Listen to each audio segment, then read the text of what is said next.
Hi hello welcome to our channel. మనిషి పుడుతూనే వారి వారి కర్మలను వెంటేసుకుని పుడతాడు.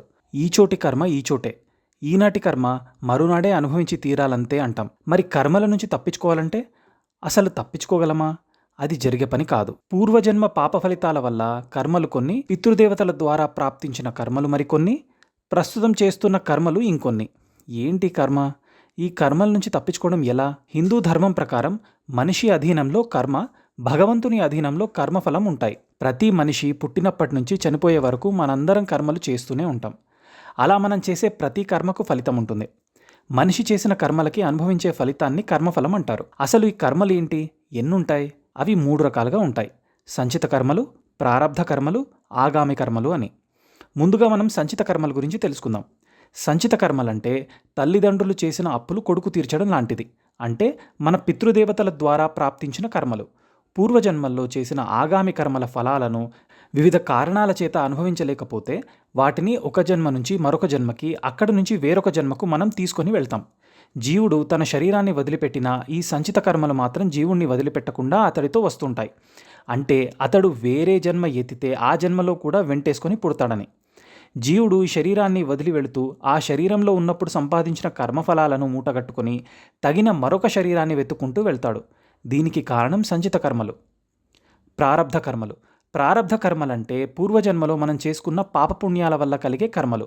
సంచితంలో కూడబెట్టిన కర్మలు పక్వానికి వచ్చినప్పుడు అవి ఫలితాలను ఇస్తాయి. ఇలా అనుభవించే కర్మలే ప్రారబ్ధ కర్మలు.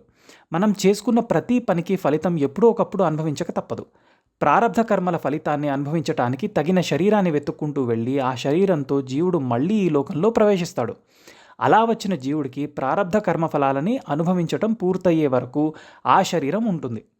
ఆ కర్మలను అలా వదిలించుకోవడానికి వచ్చి చేసిన కర్మలను వదిలించుకోకుండా మరలా మరలా అజ్ఞానముతో వాటికి మరికొన్ని అందిస్తున్నాం. ఇలా పోగు చేసుకోవడం వల్లనే మళ్ళీ మళ్ళీ ఈ జన్మలు శరీరాలు వస్తున్నాయి. కర్మలన్నీ వదిలించుకుని పరిపూర్ణమైతే మరో జన్మే లేదు. ఆగామి కర్మలు. ప్రస్తుతం మనం చేస్తున్న ప్రతి కర్మ ఆగామి కర్మల కిందకే వస్తాయి. వాటిలో కొన్ని వెంటనే ఫలితాలనిస్తాయి, మరికొన్ని తర్వాత కాలంలో, కొన్ని మరుజన్మల్లో ఫలితాన్నిస్తాయి. అసలు కొన్ని ఏ ఫలితాలను కూడా ఇవ్వకపోవచ్చు. కొన్ని మాత్రం ఫలితాన్ని ఇవ్వకుండా తర్వాత ఎప్పుడో ఫలితాన్ని ఇవ్వటం కోసం కూడబెట్టుకొని ఉంటాయి. ఉదాహరణకు, మనం భోజనం చేస్తాం, ఆ కర్మ ద్వారా వెంటనే ఆకలి తీరుతుంది. దాన ధర్మాలు చేస్తాం, పుణ్యకార్యాలు చేస్తాం, వాటి ఫలితం కొన్నాళ్లకు తెలుస్తుంది. ఇలా కొన్ని కర్మలు అప్పటికప్పుడే ఫలితాన్ని ఇవ్వలేక తర్వాత ఎప్పుడో ఫలితాన్ని ఇవ్వటానికి కూడబెట్టి ఉంటాయి. ఇలా ఈ జన్మలో చేసే కర్మలన్నీ ఆగామి కర్మలే.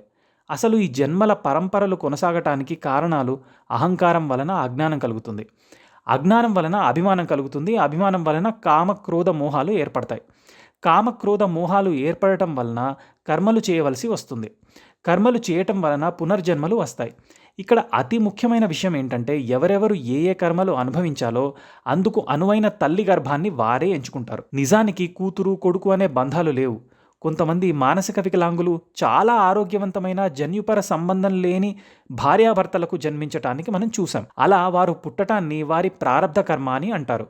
భార్యాభర్తలు కూడా అటువంటి ప్రారబ్ధ కర్మాన్నే ఆ శిశువు ద్వారా అనుభవించి తీరాల్సిందే. ప్రారబ్ధ కర్మలను ఆనందంగా అనుభవిస్తూ మరే ఇతర దుష్కర్మల జోలికి పోకుండా కర్మఫలాలను ఆశించకుండా జీవిస్తే మోక్షం పొందటం సులభం అవుతుందేమో. ఆగామి కర్మల నుంచి విమోచనం పొందాలి అంటే పూజలు, యజ్ఞయాగాదులు, దైవదర్శనం, మహాత్ముల సందర్శనం ఇత్యాదులతో పొందవచ్చు. మనకు తెలియకుండా కొన్ని తప్పులు చేస్తాం. అవి వెళ్లేదారిలో చీమల వంటి సూక్ష్మజీవులను చంపడం లాంటివన్నమాట. తెలిసి చేసినా తెలియక చేసినా తప్పు తప్పే. వాటి నుండి విముక్తికై పుష్కర స్నానాలు, పితృదేవతలకు తర్పణం, ఆరాధన, యజ్ఞం, హోమంతో కొంతవరకు సంచిత కర్మల నుండి విమోచనం పొందవచ్చు. ప్రారబ్ధ కర్మలను మాత్రం అనుభవించాల్సిందే. మా ఈ వీడియో మీకు నచ్చినట్టయితే లైక్ చేసి, షేర్ చేసి, సబ్స్క్రైబ్ చేయండి. Thank you.